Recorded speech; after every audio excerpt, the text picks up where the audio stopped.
Uchithiwe ungezwa emchunu kwesokuba umholi wamabhinca. Lokho kulandela isenzo asenze izolo eGetway. Sawubona kuphi nakuphi la kufuneka khona lo muzi njengamanje. Kubingelelayo yini Mathimba Caba sintombi zomqamela amehla akhe abanye baqamela imali thiboza. Ngana wethu ngabe usuku lakho lokuqala la ngicotha nzokulungela press subscribe button ushare uphinde comment wenze sure ukuthi uyalike uze njalo uma sekufana amavidiyo kube wena oqala uthola notification. Nangenza kwethu abangazi ungizwe izolo ubuhlasela lapha ke eGetway bayokhuza isaka bagijima imoli yonke kangaka ukuthi baze bakhishwa ama security. Lokho kulandela ke ukuthi begujwa noma ke bekuselebratewa usuku lwelembe umkhosi welembe njengoba ke bebehambela amadolobha bebehambela le mall ungizwe bese kuveza ngokusobala ukuthi siphi isizathu qhawe sokungena emamoli kanje qhawe usuku olubalulekile lolu yeah la uzulu ayiqasha khona yeah abona ukubaluleka kwakhe yeah uma umbumbusiso samazulu ayefisa kanini uma umbumbusiso samazulu ishaka seza ngakhona ilembe kwamele bona kube ukhalipha la kwazi ukuthi libumbisizwe in the 12 years emveni kwalokho laguqa ngaleli langa uguqa kweqhawe elinjengoshaka yingakho kwaba unembe kwaba nomona nabengenawo bakwaba unembe enembeza kungekho ama social media kungekho internet kungishithombe zafaniswa umlando ophethwe zimbongi ngaleso sikhathi ezayibebeza kusuku nemini njengamanje ngithi mina njengoba ngiphuma amamoli namamoli ngitshengisa ukuthi thina singoba ukuba yithi kubaluleke ngendlela esimanga irregardless of being intimidated irregardless of being prohibited to demonstrate who we are. Namhlanje ngitshengisile ukuthi abantu bayawuthanda uZulu bayathanda isiko bayasithanda thina futhi bayimisele ukuthi isizwe sase-Afrika sibe yisizwe sodwa njengoba uNelson Mandela bahlangana noMntwana ophindangene bavumelana ukuthi usuku lwelembe akuselona lwelembe selungani ba-Afrika wonkana celebrating the Heritage Day. obephawula noma ucacise kabanzi ngalesihlalo bekuyena uNsikazulu kanti uThemba ngabe echaza wachaza ngokusobala ukuthi umuntu wabingelela ngenza kwethu ngicabanga ukuthi umuntu kumele ahlala ecacisa ezintweni eziningi ezenzakalayo because ikakhulukazi izinto ezisuke ezithinta thina noma ezisuke zingithinta mina ngiba more concerned ezintweni ezikanjalo ngoba igcina kosuku into isuke inogcobo nawe ngikhuluma ngalento lena ka president sina sinayo president ekuthiwa upresident noma ubhinca mhlasimbe umuntu engacacisa kangconywana asikaze vele saba nayo into enjalo as a Zulu nation. We have never had such a thing as the president of the Bhinca nation. Ibe yinto umdlalo iyazi yagcina sibuke kanje ngoba thina besiyeseka futhi siyithakasela sithanda kakhulu amahlaya kamne wethu so asikaze saba nayo into ekuthiwa i-president of the Bhinca nation. Lokho ngikushiso yini bafowethu lento izinto eziningi zithatha ngokudlala noma ngamancoko uthola ukuthi ziba ne-impact enkulu kwi-future noma ezimpilweni zethu. Sibuye okhethweni kuye kwathiwa asivote uma ngumZulu noma ngiyibhinca la ngempela noma ngumlandeli angivotele inhlangano thizeni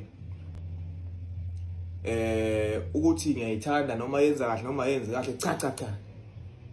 mina as a president of the Bhinca nation sengikhokheliwe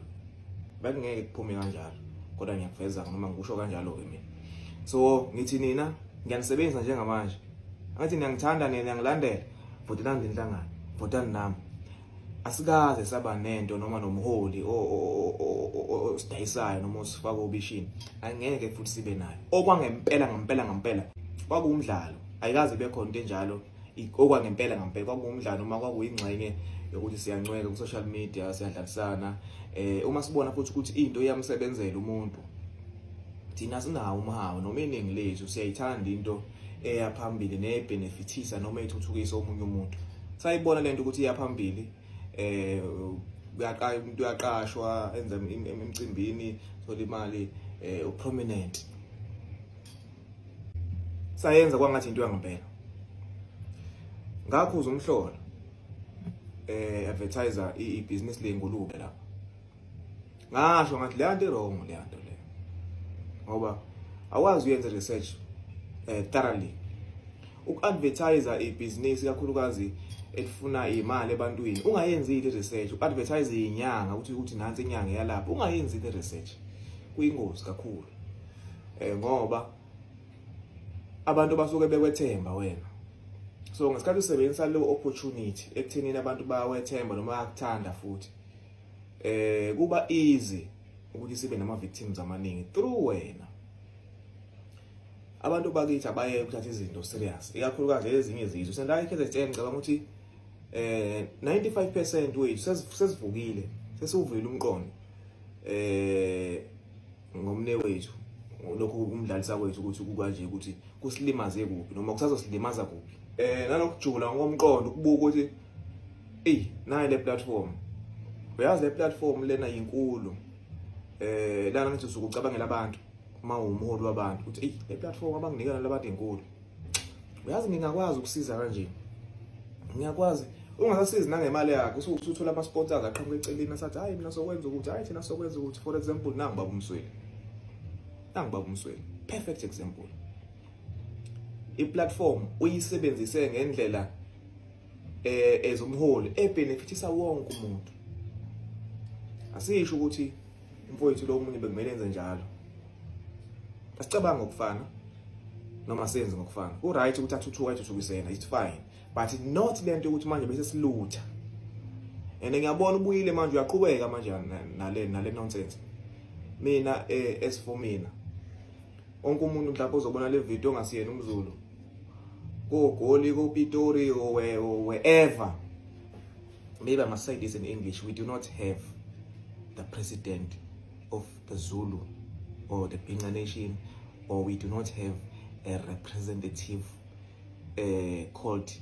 the president of the Bhinqa Nation as a Zulu we as a Zulu nation we don't have such whatever enzakalayo uma nidliwa noma niqolwa ngokwenu kwakukusiqola lokho ukuthi asami siyovotela inhlangano lesingayifuni kwakukusiqola lokho kodwa usiqola nje usebenzisa amandla ethu lo government usiqolile manje ugovernment usiqolile esebenzisa amandla ethu noma ivoti lethu sonke siyazi ukuthi kwaZulu Natal thina sasifuna kuphathe ini kwakhuluma abantu